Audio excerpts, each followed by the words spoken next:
al Instituto Ribaigüero en la persona de su director, José de la Fuente, por la invitación que me ha sido hecha para formar parte de esta mesa.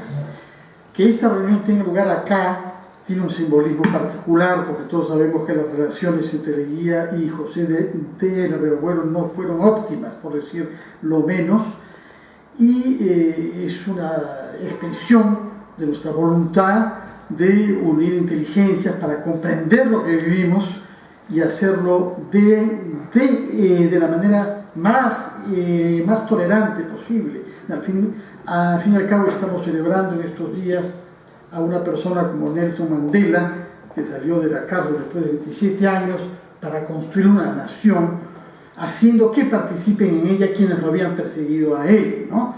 De manera que me siento muy contento de estar en este instituto que está además asociado de una manera muy estrecha a mi formación universitaria. En segundo lugar, quiero felicitar a Nombelín Dagicourt por esta tesis. Está muy bien escrita, busca pistas interpretativas, tiene una distancia y una cercanía en al mismo tiempo con nuestro país. Yo había pensado comenzar estas palabras citando el pasaje sobre Leguía, hablando en quechua, justamente como una referencia a lo que tú dijiste sobre el español. Aparentemente es la primera vez que un jefe de Estado que no es quechua hablante habla quechua en el Palacio de Gobierno. Y eso es algo meritorio. La tesis tiene muchos méritos, ha sido presentada el año 2010. Entre tanto, han habido algunas publicaciones importantes en el Perú. La tesis doctoral de Johanna Hamann en Barcelona sobre aspectos urbanísticos y estéticos de la obra de Leguía en la ciudad de Lima, y el libro naturalmente de Carlos Alzamora, que es una biografía, mientras que tu tesis se basa sobre todo en la biografía de René Hooper López. Quiero añadir también, naturalmente, el libro de María Delfina Álvarez Calderón sobre un hecho específico, que es el asalto a la casa de Leguía el año 30, al cual se ha hecho referencia iconográfica, y por supuesto el trabajo que ha hecho el historiador Juan Luis Orrego, que es un gran estimulador de las investigaciones sobre esta época. Nos ha hablado algo sobre su metodología, Nombelín. Yo quiero destacar justamente el uso de esas fuentes a las que ha hecho referencia Juan Luis Orrego. Sobre todo acá hay documentos prefectorales usados. Hay una referencia, por ejemplo, que me ha intrigado mucho a unas cartas hechas por presos en la isla San Lorenzo. Ahí aparece la lista de esos presos, son unos 50 en ese momento. Sería interesante ser un poco más explícito, supongo que para tu trabajo doctoral, quiénes son los presos que se hallan ahí en ese momento y qué versión dan ellos sobre lo que están viviendo y sobre las razones que se hallan ahí. Hay otra fuente que más que documental es iconográfica, simbólica, que es algo que yo no conocía, que la Orden del Sol había sido abolida en el Perú, yo no sé cuándo ni por quién, pero tú haces saber que Leguía, con mucha habilidad, decide restablecer la Orden del Sol. Entonces tenemos la lista de quiénes son las personas que han recibido la Orden del Sol bajo el oncenio. Y es muy interesante en el estudio que tú haces porcentual, cuántos peruanos, cuántos extranjeros, entre los extranjeros, qué países están más representados, cuál es el peso de los Estados Unidos, de otros países más cercanos, y qué peruanos, por también oficios, cuántos intelectuales, cuántos militares, cuántos políticos, cuántos profesionales y también cuántos parientes, que es algo que tú haces notar ahí, ¿no? Ya has hablado del rol de la hija en ese discurso notable en el Cusco, que yo pensaba leer también. Hay muchísimos libros que yo no conocía sobre Leguía. Entre ellos destaco algunos libros norteamericanos que uno tiene ganas de leer cuando los ve citados en tu bibliografía, y también hay algunos libros españoles, sobre todo uno de Barcelona, que es un estudio comparativo, justamente como lo pedía Juan Luis, con los gobernantes latinoamericanos de la época, pero en este caso en los años 20 en España, porque hay que recordar que algunos de sus exaltadores más notorios, como Pedro Rada y Gamio, no vacilaba en compararlo a la vez con Mussolini, con Primo de Rivera y con Lloyd George. ¿No es cierto? De manera que es cierto que el contexto vale la pena ser usado. Yo quiero destacar, he hecho unos comentarios sobre esta tesis, 3 temas. En primer lugar, el tema indígena. Pensaba leer ese pasaje sobre la lengua quechua, pero me refiero ahora al tema indígena propiamente tal, formulado por él el año 24, es decir, 4 años antes de ese discurso, que entonces estaba estando electo ya, de manera que no es campaña, sobre todo porque, como sabíamos, los indígenas no votaban en esa época. Las 2/3 partes de nuestra población están constituidas por los indios habla-ligueña. Y el indio es apenas una gran víctima a que abaten las servidumbres acumuladas del pasado y los abusos incalificables del presente. El indio es, sin embargo, un agricultor que cultiva las tierras con rara maestría, productor de casi todas nuestras riquezas, trabajador infatigable en las mortíferas labores mineras y, por último, es casi el único soldado del Ejército Nacional. El indio, pues, lo es todo en el Perú y, en cambio, le damos un tratamiento de siervo. ¿Qué hemos hecho para redimirlo? Hemos dictado leyes ineficaces, creando organismos burocráticos para defenderlo. Esto no puede continuar. Defender al indio significa defender nuestra vida económica, de la cual es factor propulsor, nuestra raza, de la cual es elemento predominante, nuestro ejército, del cual es sostén valeroso, resignado y heroico. Urge, pues, reintegrar al indio en la vida nacional, protegiendo eficazmente su vida, su salud, instruyéndole y amparando sus derechos, entre los cuales el principal es el de la propiedad. Yo prometo solemnemente rehabilitar al indio a la vida del derecho y la cultura, porque ya es tiempo de acabar con su esclavitud, que es una afrenta para la República y un crimen intolerable para la justicia. Esa es la actitud con la que él quiere celebrar el año 24, es decir, la batalla de Ayacucho. ¿Qué cosa hemos hecho con 2/3 partes de nuestra población 100 años después de esa batalla? Es interesante, puesto que Juan Luis ha hablado sobre infraestructura, en hablar de un tema polémico que es el tema de los caminos en el Perú, ¿no? Que es la expresión de infraestructura por excelencia, no es la única. Yo recuerdo que Carlos Alzamora, preparando su libro, tenía como preocupación principal es cómo explicar el tributo restablecido por Línea. ¿Bajo qué justificación podemos comprender qué leguía que dice esto sobre los indios, sin embargo, restablece algo cuya abolición había celebrado por las fuerzas democráticas en el Perú? Aborda el tema del camino en otro discurso que Nombelín cita. El porvenir y la prosperidad del Perú está en sus caminos. Así lo comprendieron los incas al construir sobre las cumbres andinas esos gigantescos caminos. La política realista de mi gobierno ha descansado en el músculo del indio, soldado abnegado de la vitalidad peruana. De ahí la doble significación del día del camino. Es la apología del trabajo que redime del atraso y es también la glorificación del indio. Los indios son la médula de nuestra historia, los indios son todo el pasado y todo el porvenir. Excepto ecos de paisajes peruanos del año 12, en donde hay la tesis central de que la sierra es la matriz de nuestra nacionalidad. Hay otros pasajes que prefiero saltar para ser breve. Lo sorprendente de este personaje, y eso es algo absolutamente único en la historia de nuestro país, es que, como ya ha sido dicho, es un hombre de negocios. Quien habla acá no es un sociólogo, no es un historiador, no es un etnólogo, es un hombre de negocios que piensa en la prosperidad y que ha dado muestras en muchas circunstancias diferentes de su gran habilidad para generar riqueza para él. Como lo dijo, entró rico a la presidencia en el año 19, salió pobre. Y ese también debe ser el único caso en que haya sucedido así. Bueno, lo dice durante la campaña, el año 19, tienes el mérito de haber citado los discursos en que es recibido por Dávalos Lizón. Yo paso paso de largo por falta de tiempo, pero sí quisiera reseñar algunas de las frases pronunciadas por Reguera el año 19, poco antes de ser elegido.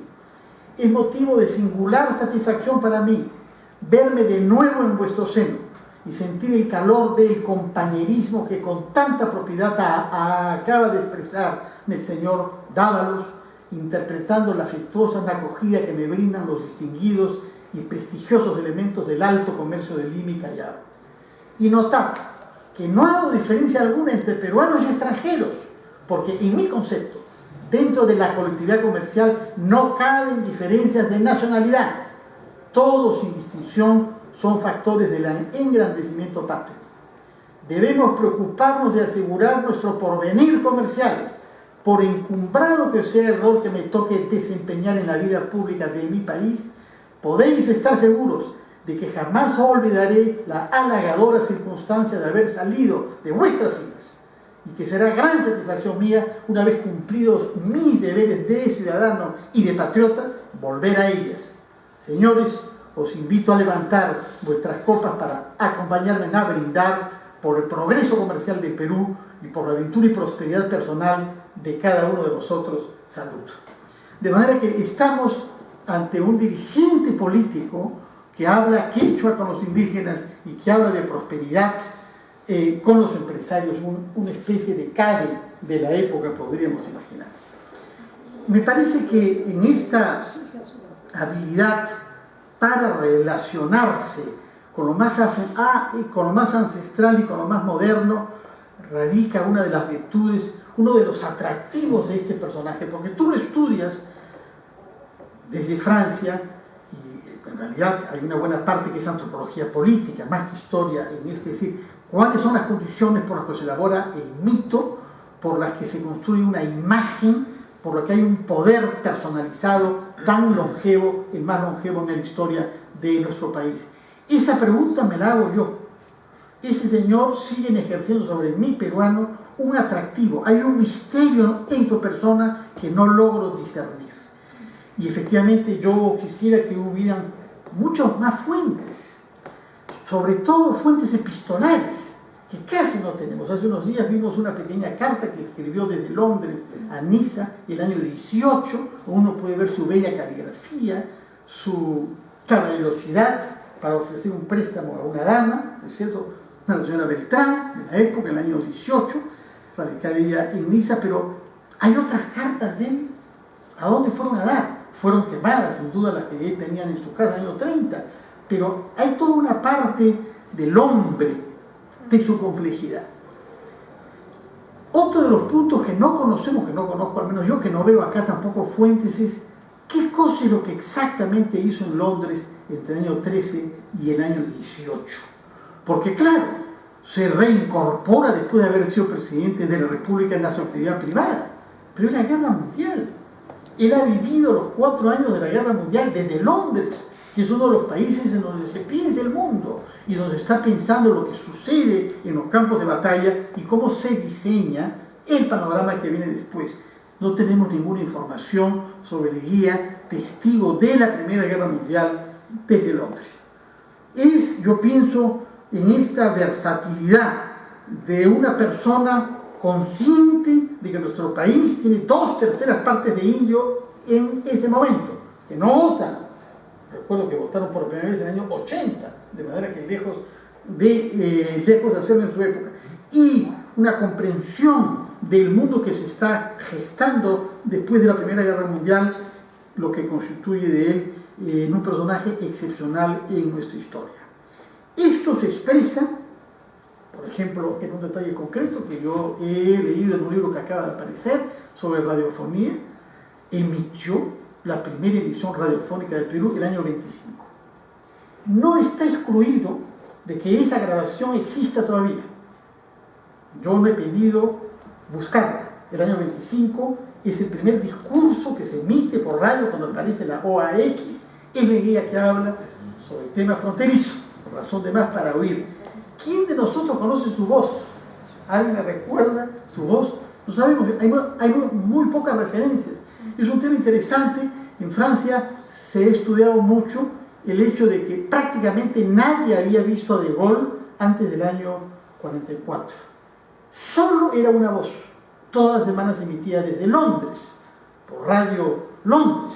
Una voz marcó la resistencia francesa durante 4 años antes de que la gente sepa que era como era, y tenía un físico bastante llamativo por su talla particularmente elevada para la época, 1,93 m. De manera que la radio, digo, pero sus aficiones en comprender todo lo nuevo, y entre lo nuevo, sin duda lo más importante es la hegemonía de los Estados Unidos. Eso es algo que él comprende, eso es algo que tendrá una influencia enorme sobre él, tanto a nivel geopolítico general, cuanto desde el punto de vista de la negociación con Chile. Sabemos el rol de Pershing, gran héroe de la Primera Guerra Mundial, y su sucesor acá. La tesis revela, por ejemplo, yo no lo sabía, que el Perú es de los países latinoamericanos que es más indulgente ante la invasión norteamericana de Nicaragua. La guía está preservando los intereses del Perú a costa de no mirar demasiado algo que la mayor parte de los países han condenado, y la posición pro-norteamericana en los congresos que hubo esa época. Tu tesis muestra que su visión de los Estados Unidos cambia a medida de que el líder nacionalista del año 19, el líder que en el Club de la Unión, acariciando la cabeza del general Cáceres, promete que recuperaría Arica, Tacna y Tarapacá, evoluciona en su visión de lo que podemos obtener de Chile, y hay algunas citas en tu tesis en donde habla de una armonía universal. Es un latinoamericanista, es una persona que retoma valores de integración continental y más aún solidaridad humana en general. Por todas esas razones, su obra, en el balance de su obra, yo pienso que puede competir con la de cualquier otro estadista, pero nada de esto hubiera hecho el mito Leguía si no se hubieran producido las condiciones particularmente crueles en que él murió. Es importante este tema, es importante subrayar que hubo una actitud de venganza que no se limitó a su persona, sino que se hizo extensiva a la persona de su entorno familiar y personal, ¿no? Es el único presidente peruano que ha muerto preso y que ha muerto en condiciones que nosotros sabemos, que no vale la pena repetir acá.